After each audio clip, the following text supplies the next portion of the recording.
Breaking down the Razorbacks with Ty Hudson, as we always do here at the Voice of College Football. Appreciate you stopping by, folks, and subscribe, hit the like button, take it on over to Tusk Talk with Ty right here on YouTube as well. Ty, how you doing? Yo, Mark, how you doing, man? Doing all right, trying to find out what's wrong with this Arkansas football team. They are giving up points in the mid to high 30s. We expected that. But 2 weeks ago against BYU, had a lead for much of the game and relinquished that against a team that they were able to go on the road in a supposedly difficult place to play in Provo and stomp them in the fourth quarter by 21 points, but come back home against a different team, same opponent, but and blow that one in the fourth quarter. And then LSU, to a lot of people's surprise, as a 17-point dog. I certainly snatched up those points because I thought, my goodness, 17 and a half. Absolutely, I'll take that. Take it right down to the wire, but same result. Well, for me, it was a mixed. I don't know. I had LSU covering. There's something about the previous, about the way they played against BYU, and then you can even go back to Kent State when they only won by, they won 28-6. Looked really bad, looked very inconsistent. Defense couldn't get off the field, and I thought, well, I don't know how much to buy into Kent State. Not very much. I think this is a really bad team. But it was a 22-point win, but 28-6. I was thinking something like, 45 to maybe 6, not 28-6. But you fast forward to BYU, and again, the offense inconsistent, defense can't get off the field, that sort of stuff. And BYU makes it into a game, and then they ultimately win the game despite the back and forth lead changes. So I don't know. The last couple of weeks have Kent State and BYU did a lot to bring me down. Ironically, LSU game, it's almost, I feel like it's week one. I really don't know what to expect out of Arkansas this year. And is LSU really that good? Is LSU really that bad? If Arkansas can come in and probably, you could make the argument, take away a couple of penalties, some key moments, probably could have won this game. So I don't know. I feel like we're back to the drawing board. I have no idea what to expect out of Arkansas the rest of this year. I've kind of given up trying to do that. It's my job to. We'll continue to try, but it's certainly aggravating at the moment. Tusk Talk with Ty right here on YouTube. Get on over there. It's always a good listen with Ty. Interact with the community over there. We're right here at the Voice of College Football. We've got an SEC channel. Please subscribe. Even if you hate the SEC, here's the deal, folks. If you enjoy what we do here at the Voice of College Football and you hate the SEC, you hate the Big 12, that's our new channel as well. Still support the channels. Subscribe. You can unsubscribe down the road at some point. All right. I'm going to be very simplistic about this and ask, okay, what's going right? What's going wrong? I'll start with the wrong, and it's pretty obvious to any Hog fan who's they know what I'm about to say. Arkansas cannot get out of their own way. The last 2 weeks, 25 flags rather, for 194 yards. And then you have to add another, you had 7 against Western Carolina for 86 yards, which again, I mean, that's crazy. And then against Kent State, the only reason why they didn't have more offensive penalties is because I think they only had like 9, maybe I think it was 8 or 9 drives that entire game. So they didn't have enough opportunity to rack up more flags and more yards for negative yards for penalties. But yeah, no, the 125 penalty or 125 yards against BYU and with 14 flags, I really thought they would clean those up going into LSU, even with that hostile environment. Arkansas has won there after all before. I thought, well, they're going to clean this up. It won't be, maybe it'll be half that number. And again, it goes 11 flags for 69 yards. They can't get out of their own way. KJ, I'm almost shocked at how the kids today call it mid or I used to just call it vanilla, average, whatever. They're not even that up front on the offensive line. I'm shocked at just how poor they've played on the offensive line. We've had these bright moments. You know, they brought Devin Manuel in at left tackle against LSU. They did look better with Devin Manuel, but they still had some issues pass blocking and giving KJ enough time to go through his reads. You know, it's the offensive line, it's the penalties. I'm still not completely sold that the defense has done this 180 turnaround, but they are better. The secondary, they did face one of the best receivers in college football in Neighbors, but and he torched them. I mean, he torched the Arkansas secondary. But up until the LSU game, I thought the secondary had played pretty well, but they hadn't played anybody like the LSU, what LSU has at wide receiver. They hadn't seen that yet. And there's going to be some more games where they're going to get challenged, in through the air. But overall, the defense has been better. I think compared to a year ago, they're nowhere near as bad as they were in the secondary last year so far. And, the run game is starting to get established. So I'm kind of going into the positives here now. The running game is starting to look a little bit better. Run blocking, there's actual gaps for these guys to run through. And KJ, I mean, it's hard to really gauge if he's better or if he's worse. The offense seems to be not as effective as it was under Kendall Briles in the veer and shoot. But, I was looking at some of his numbers, and they're not all bad. I mean, this guy was 7 for 8 when blitzed for 107 yards for a touchdown. Under pressure, he threw 50%, which isn't amazing. But, I mean, considering he was pressured as much as he was, that's not terrible. He was with a clean pocket. He threw almost 71%. It looks like his deep ball, PFF grades him out at an 86.1 on the deep ball, completing 3 of 7 there. One of the biggest complaints about KJ over the years, and I kind of think they're somewhat unfounded, but maybe a level of truth to it, is that he hasn't hit his short and intermediate throws. Well, on the road in a hostile environment against LSU, he completed 90% of his of balls thrown 9 to 10 or 0 to 10 yards. He completed 4 of 6 on 10 to 19 yard throws. So again, it's almost like we have seen KJ evolve a little bit as a quarterback, but the offense hasn't moved forward. So and again, it goes to the penalties, it goes to the at best vanilla pass blocking up front on the offensive line. And then the second half against LSU, you burned 2 timeouts in the third quarter, and I think those were both on KJ. That wasn't from the coaching staff, I don't believe. So they still got work left to do. This is either going to be a fun roller coaster ride, or it's going to be a very disappointing roller coaster ride for Arkansas Razorback fans from here on out. It's all hands on deck for sure for this team. 15-5 against the spread last weekend, folks. You can join me and get the picks on Patreon or as a YouTube member on the main channel. So it's simple. We provide the same benefits on both platforms, so you don't need to necessarily choose and miss out on benefits. YouTube member on the main channel or Patreon, 15-5 against the spread last weekend, including taking the Hogs in 17.5 against LSU. All right, we got Ty here, Ty Hudson, Tusk Talk with Ty. It's right here on YouTube. Always appreciate Ty stopping by. Yeah. Texas A&M, I know you've got a warm place in your heart for Texas A&M football, as most Arkansas fans do. The SEC has set this up as a rivalry of sorts with the showcase in Jerry's World, which is going to end here fairly soon, correct? I think it's over. I want to say 2024 or 2025 is when that contract expires. And I don't know if that's something. I know that Jerry Jones is involved, and I don't know. This might be their way of saying, thanks for the money he's given to the U of A, so we're going to keep playing down there. So they may extend that. I don't know. I know most Hog fans, they talk about the trip going down there.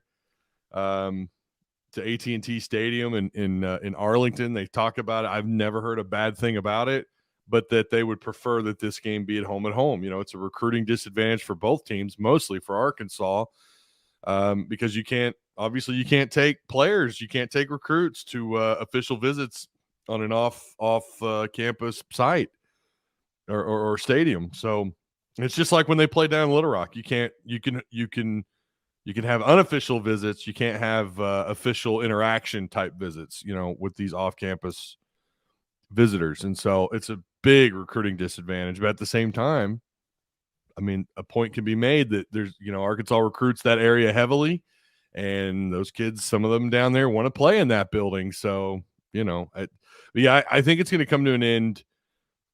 I want to say it's either next year or 2025. I am trying to find the line on this game. There we go. Texas A&M 6.5-point favorite. And this game is going to be at noon Eastern, 11 local time. I assume that's an ESPN game. I can't find the TV listing.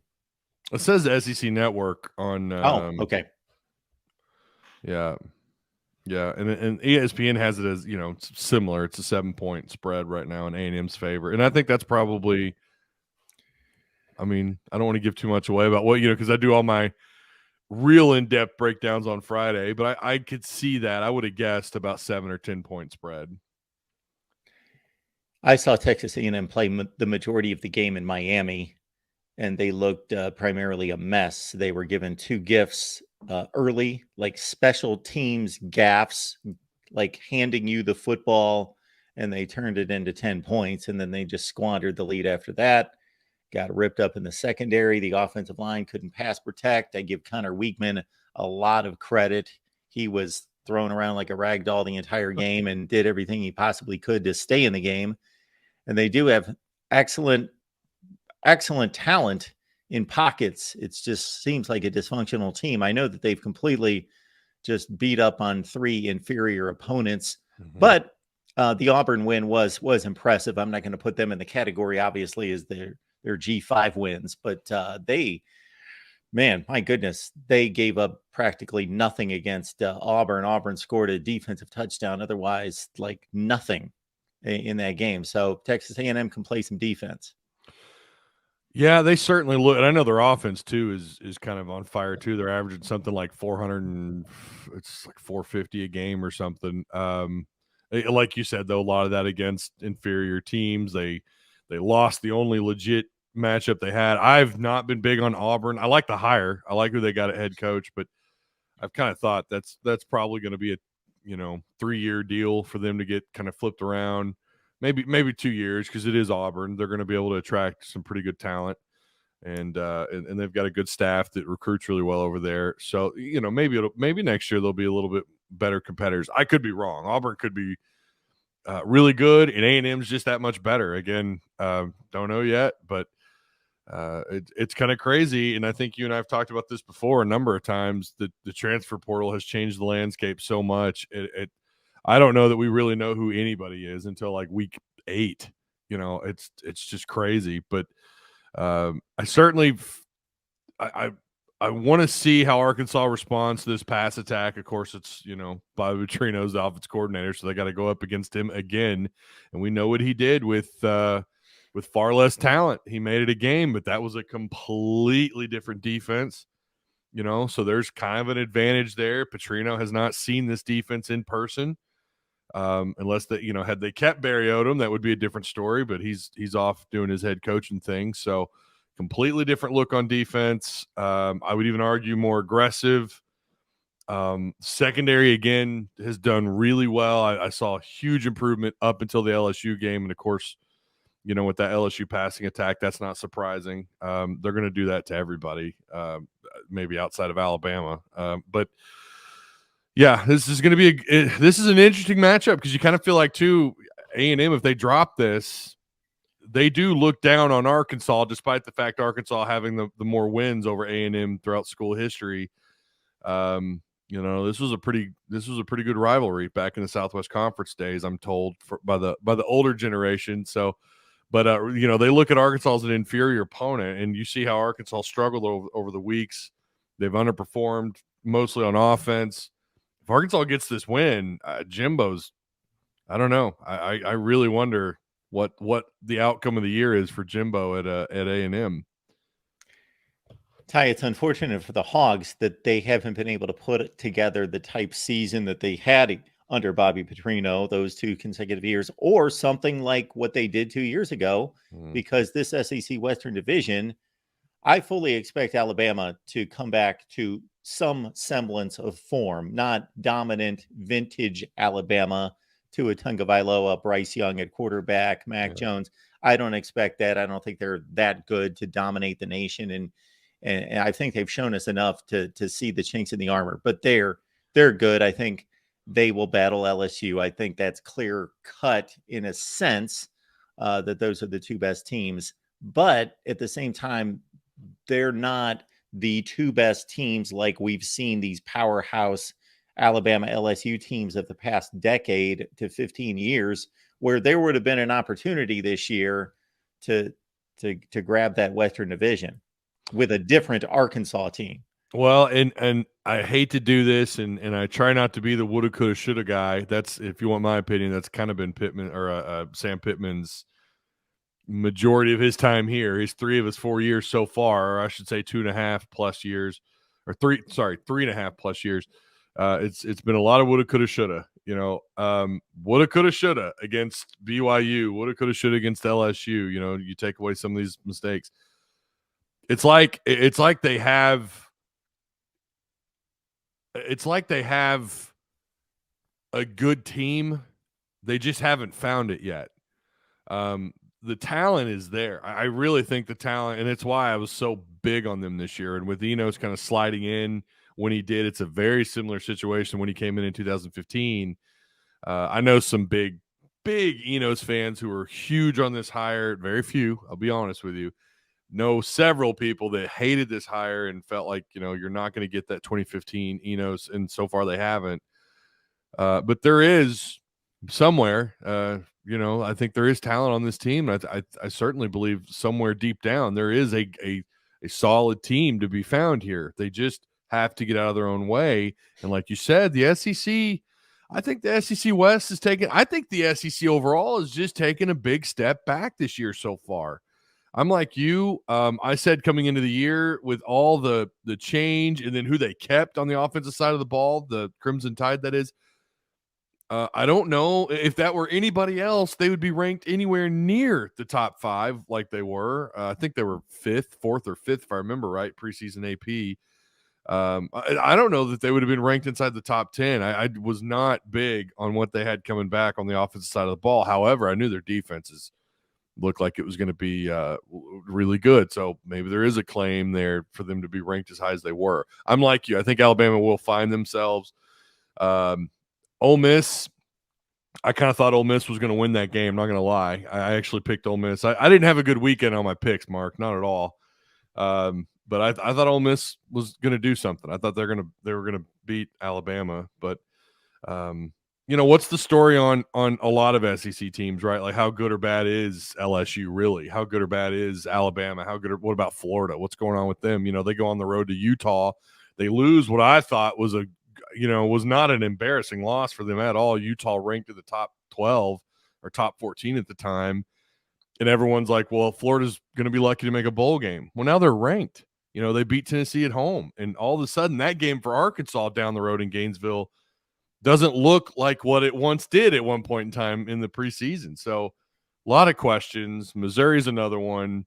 But I do think overall the SEC, it's unfortunate that Arkansas hasn't so far shown us that 2021 can happen again, because you're right. I think the SEC, especially the West, certainly looks suspect, like they've taken a step back.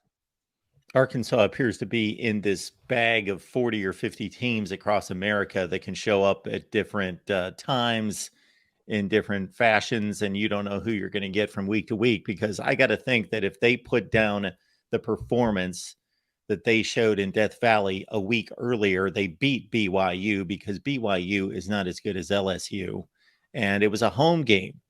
Yeah. So missed opportunity there. You can take positives away from LSU, obviously playing a team that I believe is a top 10 or 12 team in the country and taking them to the final play of the game. But the negatives are, well, that was the opportunity. You played your best game of the year. You blew it. And you need to clean things up and get better immediately, because here we go. Another SEC Western Division foe. There's only so many of these games. You got to start posting some W's. A&M in a neutral, quote unquote, site. It's not neutral. Let's be real. It's a home game for A&M. It has been since the beginning. At Ole Miss, at Alabama, and then finally you're at home against Mississippi State, who even when they've been down have given Arkansas fits over the years. So nothing's a given. It is still a brutal run. I mean, make no mistake about it. I could sit here and talk about how I think the SEC's down. However, there's not very many teams. In fact, you could probably name only a small handful of teams would look at this lineup of A&M, Ole Miss, Bama, and think, yeah, I'd take that on. I'd love to take that on. I'd love that part of the schedule. No, nobody does. I will say Ole Miss, again, kind of looked suspect, but they did that against Alabama. Their defense, I've not been blown away by their defense, just like I haven't been blown away by Alabama's offense. So the two kind of showed us something on Saturday. And then A&M, I don't know what to make of. I just don't. They're one legit competitor, one legit, I think, game against Miami. They lose 48-33. And yeah, they beat Auburn, but again, I mean, that was at home in Auburn, year one head coach. I'm just not sold. In fact, I think that is a game, even now, as poorly as Arkansas's played, that's a game that they could absolutely win. Maybe I'll change my mind in the coming weeks, but yeah, it's a brutal stretch coming up, and Arkansas's got to figure something out, because I'll tell you, I don't know if you've watched any of the Sam Pittman when he's talked with the media. I've been in on those Zoom calls. He's feeling the pressure. I mean, he's certainly feeling it a little bit. Yeah, the record can go sideways in a hurry, even if you're really competitive in these games. Yeah. And they've had two slip away from them. And so now you just don't have too many more opportunities. There's 8 more, and they got to win 4 of the 8 to get to a bowl game. And people would like a little bit more than that in season 4 under Sam Pittman. Yep.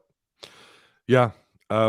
I think, and I know we're not supposed to pay attention to the football power index, or as they call it now, the matchup predictor on SEC or on ESPN, but I think that is actually what the FPI has them at, is 6-6. And, I said on Saturday, I'm not going to do that thing where it's like, well, now this week, I think they are going bowl, I'm not going to do that, but 6-6 is certainly something that I think they can do.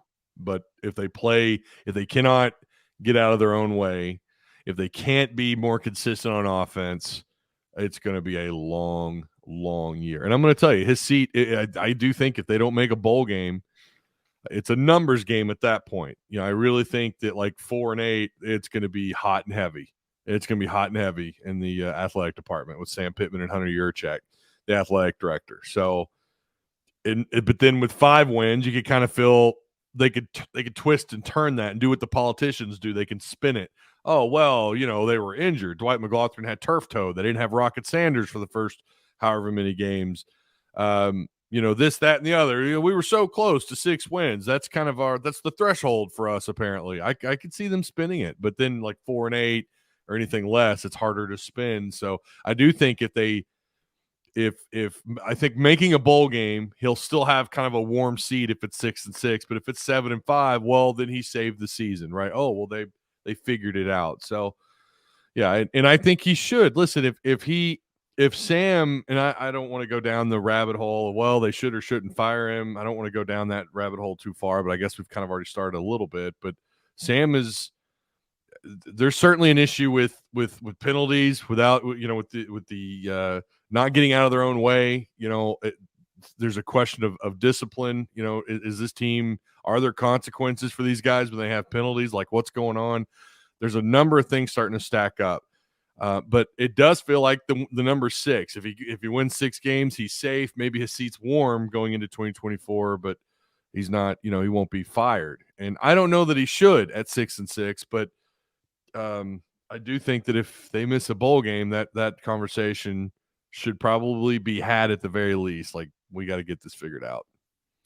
You get a Discord link if you join us on YouTube, the YouTube membership on the main channel, or on Patreon. My picks 15-5 against the spread last weekend. Join Ty at Tusk Talk with Ty right here on YouTube. When is the next show, Ty?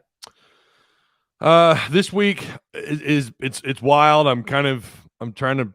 It's just a wild week. I'll just say that. I won't put anything out there, but I'm hoping to go live on Wednesday. Or today, which is Monday, the 25th, possibly Wednesday, and for sure I'll be live on Friday. And of course, I'm always live for post games. Good stuff. Post game with Ty after the Hogs and the Aggies on Saturday. Get on over there. Ty, always good to see you and break things down with you. Absolutely. Always fun, Mark. I appreciate you having me on.